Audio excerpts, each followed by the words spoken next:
Combien de personnes ont l'élo à cause du plaisir? Parfois, vie oyo, parce que belle babi ka l'élo, et ça vie moko va changer. Vraiment. N'est-ce pas ce que nous comprenons? Papa, non, comprends très bien. C'est-à-dire, alors que nous venir moko yamala, mais à cause de plaisir en qui, à cause parfois allié qui a son iPhone moko boye, à cause maintenant nous et arsoana à céder royauté, à céder destinée là. Mais ce que j'aime beaucoup et pas ensemble, oh et que na et cause on appelle. Amen.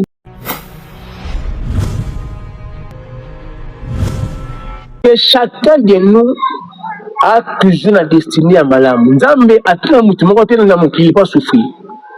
Mais destinée si on est échange à cause ya diable à cause de ce que tout type à cause de la décision de n'abisomo. Dans mon tout à la destinée à Malam. Et pour destinée est-ce que et pour tambouma. Et comment vraiment il y a Malam, il faut maintenant d'abord qu'on y ait pas Yesu, qu'on peut sa vie na yo et pas Yesu.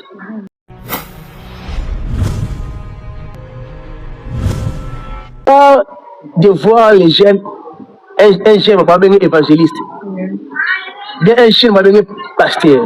Tout le monde sont devenus des prophètes. Or, ce qu'ils oublient, parfois, et puis, tout le monde n'est pas un prophète. Il y a ceux qui ont les dons prophétiques.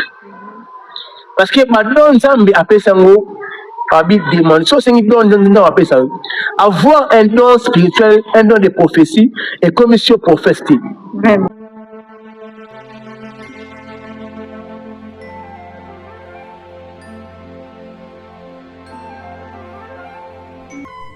Jexo TV, la chaîne chrétienne. Na balandi nyonso ya Jexo télévision mbote na bino bisika nyonso ezwami bino babone na biso bao bazo continuer toujours kosala plaisir na chaîne na bango balingaka mingi bo like bo partager bo commenter bokozala jamais déçu babiso kesika malamu ya kosala bolamu po en retour yo pozwa malamu eza toujours na makolo ya Nzambe bao basoutenaka biso bo continuer ko soutenir biso bo matisa lisusu bo matisa Nzamba lola kozanga te kopambola bino wana na pesi mbote na famille nanga mobimba famille mambote je vous salue famille Tuteku je vous aime beaucoup na pesi mbote papa na ngai papa pia na demi-dieu sur la terre na pesi mbote pas héritier mon caméraman d'Elix je vous aime beaucoup mon frère na pesi pe mbote na balandi nyo surtout ya Jexo télévision partout dans le monde wana na ke na France na moni papa Bassier ya merci beaucoup papa pour la confiance na pesi soleil landu l'indien noir na monga fula merci beaucoup pour la confiance mon frère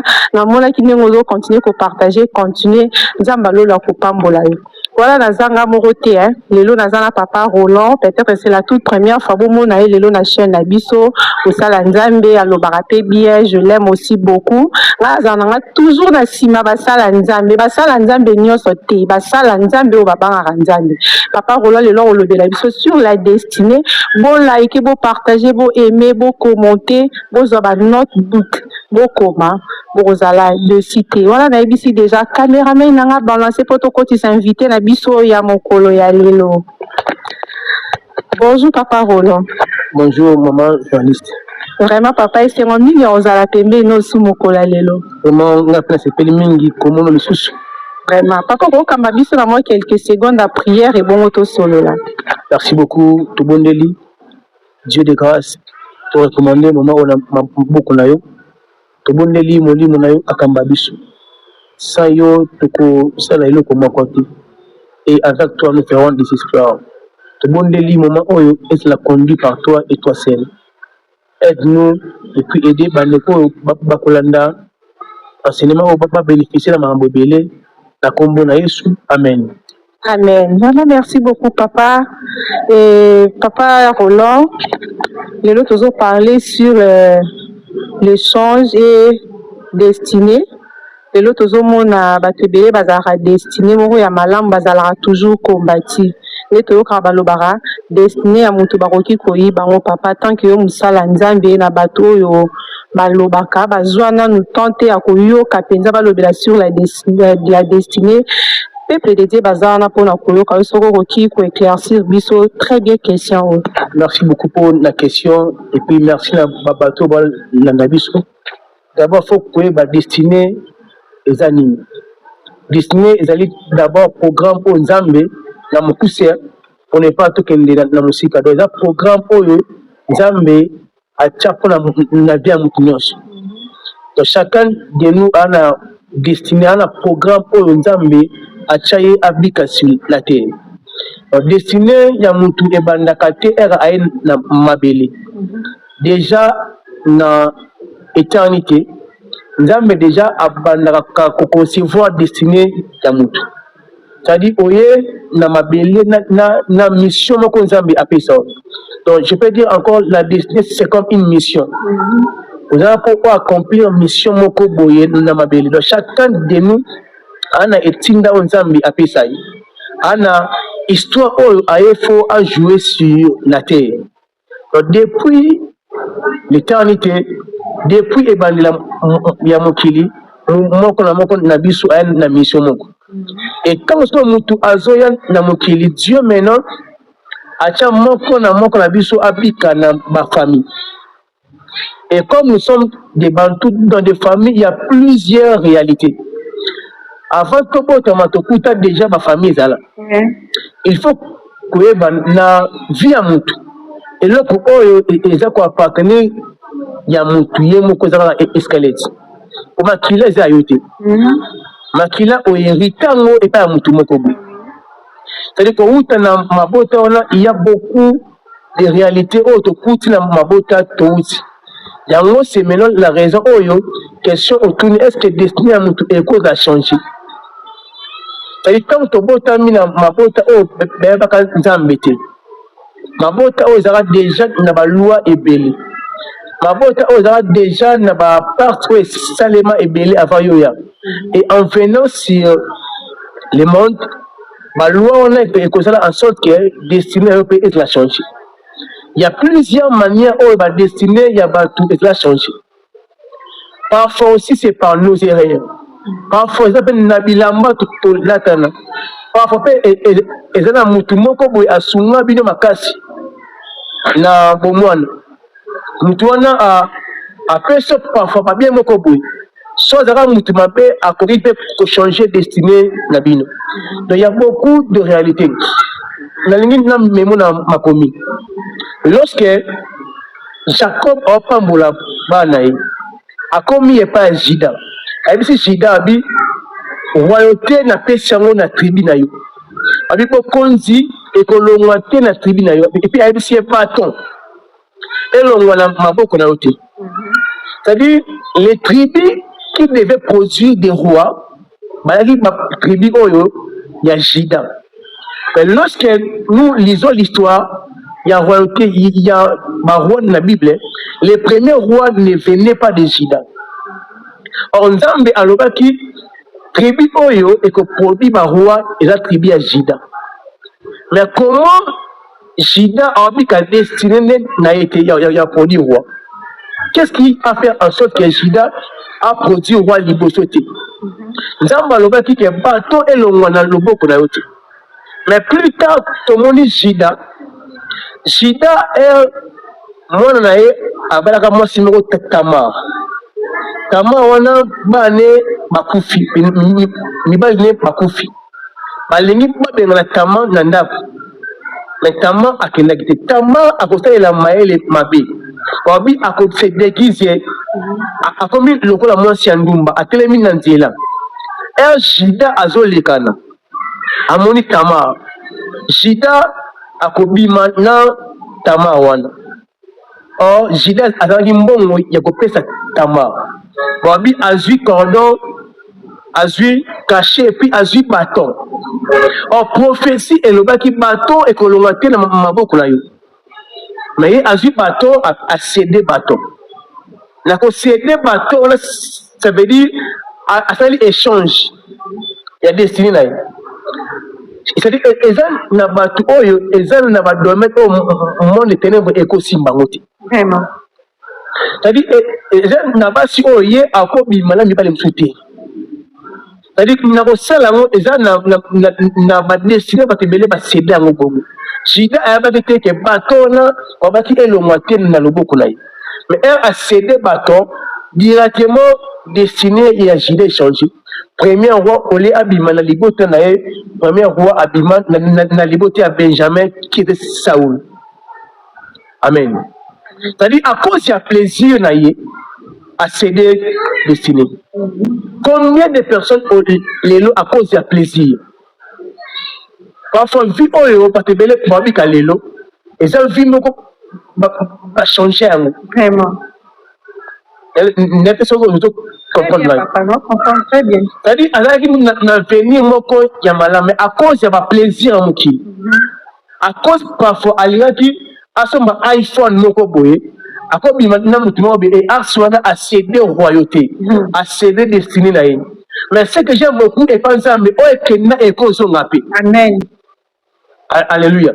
Amen. En plus tard, David maintenant, David aussi était dans les tribus de Juda. Les jours où le prophète Samuel alengi awan de roi, à quel n'akuya Isaïe. Babi les 7 personnes qui ont wende azate. Oh, babi moi moko David azaki na zamba, David azaki berger. Oh, berger azaki rabato na libo connaître. Et lorsque babi marqué combien David azoya, étant que berger, David a un bâton. Amen. Amen, papa. Et lorsque maintenant les prophètes ont mis bâton dans les bocaux à David, accompagne directement celui-ci parce que son ancêtre Juda avait cédé les bâtons et David a eu un bâton. Il y a au moins David a repris qui royauté dans les bocaux à Juda. C'est-à-dire parce que les bâtons destinés à Bango. À cause il y avait changé, il y a plaisir. Plaisir, qu'est-ce qu'il y a et commettre la génération mobile. En Zambie, à ça toujours un jour, on a un projet qui a malade pour la vie. Pourquoi Obika Mambouane? Vraiment, Papa Roland, merci beaucoup, vraiment. Papa, comment on peut comprendre que Mouto a sa destinée à Malam? Voilà. Comment on peut comprendre le Mouto a la destinée à Malam? La première des choses, et ça, le Mouto a la destinée à Malam, c'est d'abord Yakozala Nayesu. Parce que chacun de nous a toujours la destinée à Malam. Nzambe a tout le Mouto, qui ne pas souffrir. Mais la destinée, si on échange à cause de diable, à cause de à cause de la décision de Nabisomo. Donc, nous a la destinée à Malam. Et pour décider, est-ce que et pour tambouma. Et comment vraiment il y a Malam, il faut maintenant d'abord qu'on y ait pas Yesu, qu'on peut sa vie et pas Yesu. Donc, on a la destinée Yamabi. Tout le monde a une très bonne destinée. Mais le problème est que aux alliés wapi. Télémeli wapi. C'est ça la vraie question. Au télémeli wapi. So au télémeli efika malamu ne destinée na yona ekukanga. Nataka ndikomoko abisingai ndoto moko alotaki. Ndoto na aloti batebele bwabika makambo. Aloti ndoto akei awasala musala ya mafuta a travailler a vu babido ya mafuta ebele. C'est-à-dire musala asali esungie ke aso mafuta ebele ba huile. Mais ayelango na ndako moko boy apesa ngo mutu moko bazaki wana un père. Et papa on en retour a vu babido ebele akoti abimiselier bidon mukia 1 litre ya mafuta apesi. Comme retour. Il y a apprécié Babylone 25 litres, mais papa on a apprécié Yamouki. C'est comme avec le c'est déjà un message qui nous a apprécié. Oui, c'est clair. Donc, ils ont travaillé beaucoup pour enrichir les autres. Oui. Ils fournissent beaucoup d'efforts à travailler avec les mais on la récompense parce qu'il y a des esprits, il y a des entités. Oh, bah, et quand on a, c'est comme si Moutouango a ma bête. A silikité, après si elle fait la kimia. Et ça, ma botte, on a Muto Zarabi a souvent mingi. Est à son accord pourquoi? Pourquoi nous faisons les sundités? Voilà. Papa. Pourquoi parfois en souvent mais en autres sont belé. Belé à Koleka. En bénéficier de la destinée, il n'avait pas là, en maintenant grâce à lui. Il y a bien qu'à souvent là, après ça là, il y a les chaque jour, mais qu'est-ce qu'il bénéficie? On a bimelié kabinazanga à moi 50 témoins sans n'angati. Voilà. Il y a un peu 50 sur mais en bénéficie de belé. Donc, selon l'histoire, le problème n'est pas l'huile. L'huile est permanente, mais l'huile est kendaka wapi. Destination n'est problème. Il faut prier, il faut gagner et son la yomoko. Mutu côté il faut amata na mutoki na yo. Ah oui. Mutu côté il faut gagner la vie na mutoki na lelo ba immeuble belé et tongami na mitoki ya bato belé. La énergie à bato belé. Et ça makambo il faut ceux qui ont remarqué par makambo il faut on le ensemble. Les signes les a changé. Tu travailles beaucoup. Parfois, vous avez 4 missales, 3 missales, mais résultat, ils ont manqué. Vraiment, Papa Roland, merci beaucoup. Papa Roland, la jeunesse d'aujourd'hui. Les lots tozomona pour jeunesse, il y a les lots et à venir, il y a lobby. Mais les lots jeunesse, ils a pourri dans les moro baroki pour les jeunes, n'a pas tant que jeunes en général. Les lots jeunes, surtout à la pose à la page, à la pose à la mode, voire même la carte à l'église. Tozomona que ils a la groupe mo ya ba jeunes.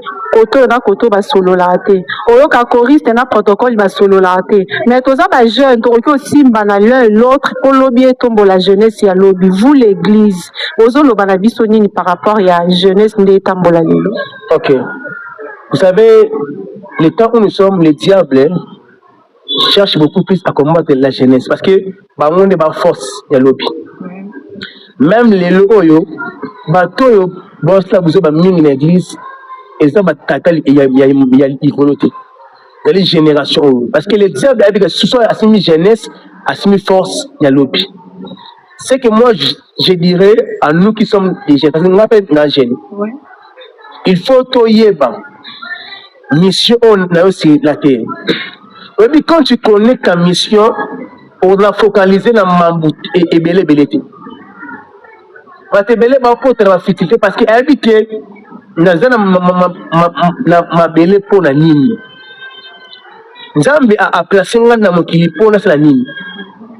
Et tant qu'on comprend la mission na yo Nzambe a placé ça et ça te permettra maintenant de mettre beaucoup de temps na Nzambe a benga aucun na ba bantuete.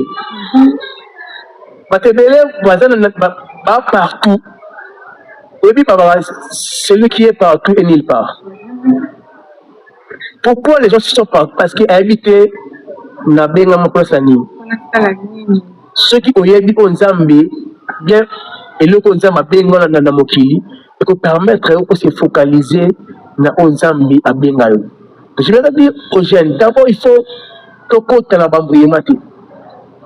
Pour j'allais impressionner na makambo tomo na mokili. Chacun de nous a une mission. Chacun de nous a une destinée. Et ta destinée est tellement précieuse.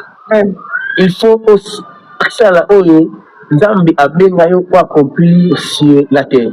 Dans la vie il faut attendre Nzambe. C'est-à-dire parfois tu as la mission d'être un grand politicien. Tu as la mission d'être un médecin. Il faut qu'on mette beaucoup de temps dans ce que Dieu t'a appelé parce que c'est par ça que Dieu va t'élever. Vraiment, Papa Roland, merci beaucoup, Papa. Pourquoi, Papa, tout le monde, bazaka na posa ba comme un prophète, voilà dans l'eau de l'église, pasteur, révérend, apôtre, onani, mutunyo surtout ba titre, on est loin, les lots mingi ka ba prophète ne ba comment dominer. Et l'on dit ne sala pour mutuye morami comme un prophète. C'est une très belle question. Et puis, maman, vous avez vraiment la raison. C'est rare de voir les jeunes, un jeune va pas devenir évangéliste, bien un jeune va devenir pasteur. Tout le monde sont devenus des prophètes. Or, ce qu'ils oublient, parfois, et puis, tout le monde n'est pas un prophète. Il y a ceux qui ont les noms prophétiques. Parce que maintenant, Nzambe appelle ça Abi demande. So c'est une don ça. Avoir un don spirituel, un don de prophétie et commission prophétique. Vraiment. Et puis, un prophète, à sa qualité, ça présente déjà, c'est un message. C'est qu'on voit, on a et comme il est belé, parce que les gens, ils sont impressionnés par les biens matériels.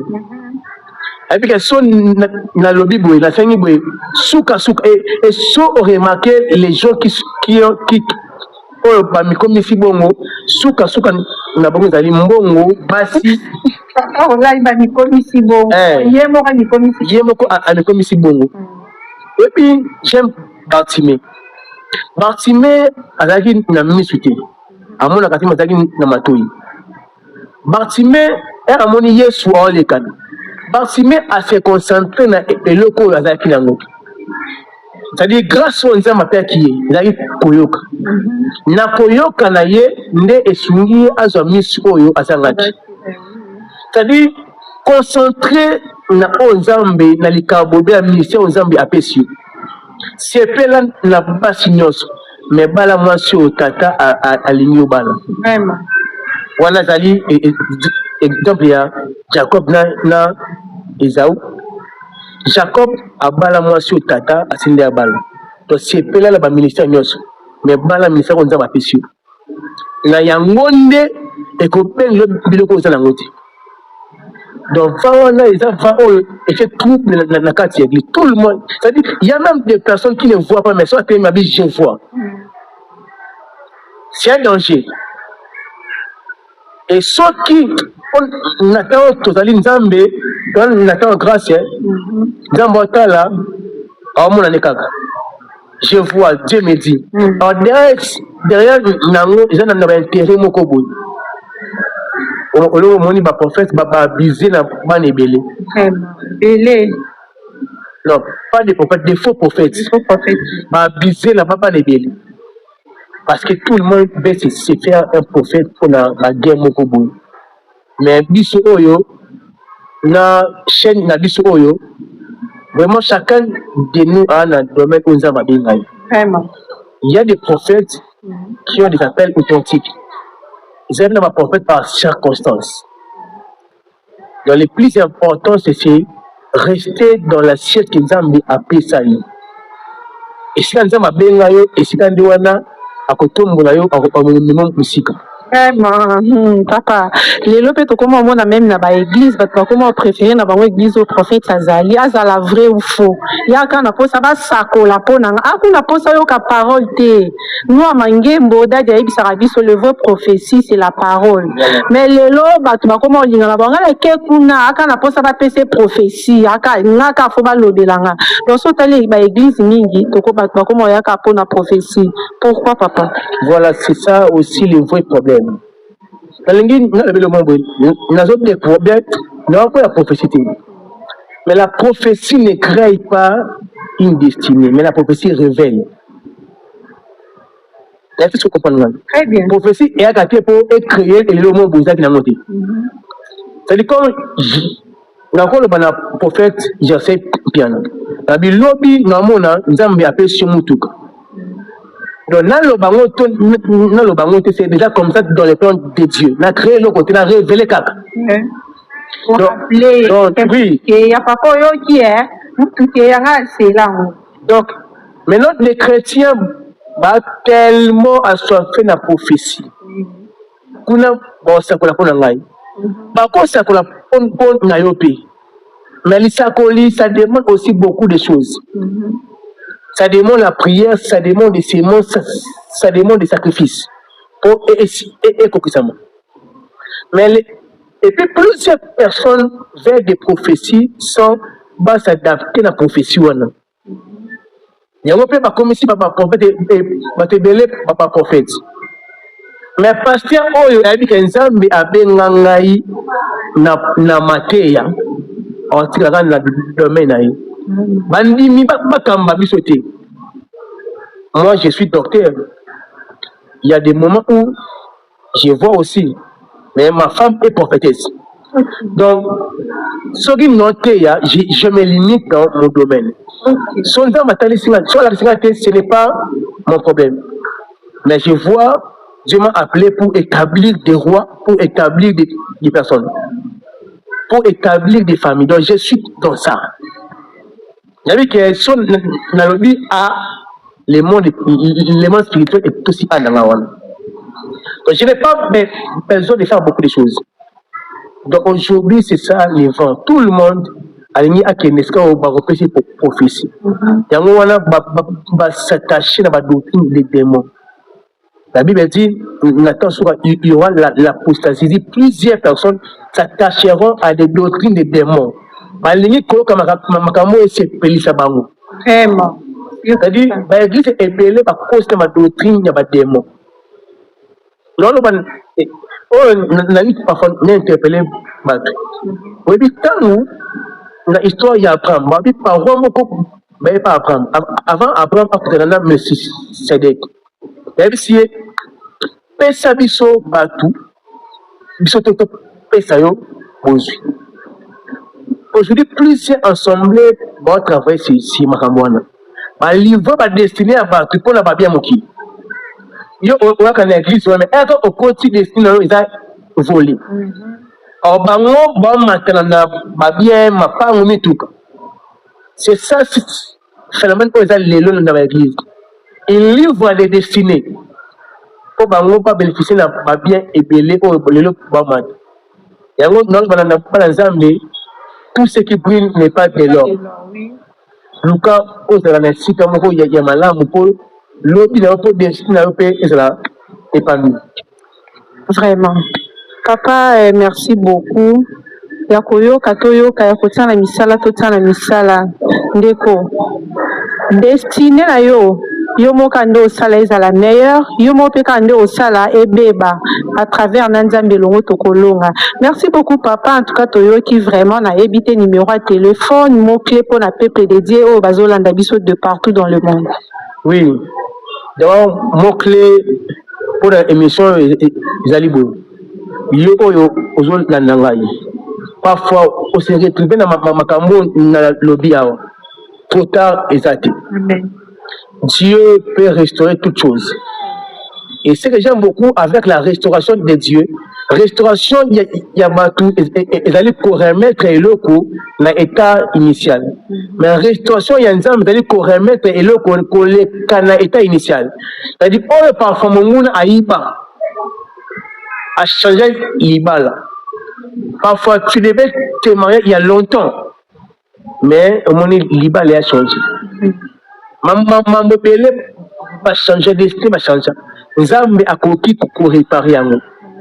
Donc, dans le mouvement, ce que tu as perdu, Dieu peut le réparer. Nzambe a travers la chance, mais Dieu travaille avec la grâce. Ceux qui nous ont raté chance, la chance est à maman, mais grâce est à maman. Nzambe a encore reprendre encore au rattaque. Donc, donne ta vie à Jésus. Et à l'oucanza, mais encore, on va prier dans la délivrance destinée pour retrouver en haut. Je suis le docteur Roland Jove. Mon numéro c'est plus 243 89 84 45 612. Plus 243 89 84 45 612. Je suis le visionnaire de l'église Temple Source de Vie au Verflot. C'est un peu ça. Vraiment, merci beaucoup. Naïbi Keboza et Belé à Kolanda, Bisoto Landa, Karandina Loba, Katozo, Totana Misala, te mettre en pratique. Les lots qu'on dit, ma o gagné mondo mobimba, pour amina yoza la perdi, o sala na nini o luko gagné na monde. Yamala, Mutoza, Totana Misala, et puis sa biso vie, et puis sa biso longévité, na interpellé na tout le jeune, tozo conscience na vie, totika o eza futilité, o eme ma biso nulle part, oui, toza ba humain. L'autre comment la chair est faible, mais faut trouver la chair est faible, on est comment mal conteste nini. En tout cas, ceux qui coloyer sa zongité, tokutani mi colonizali koya, ciao.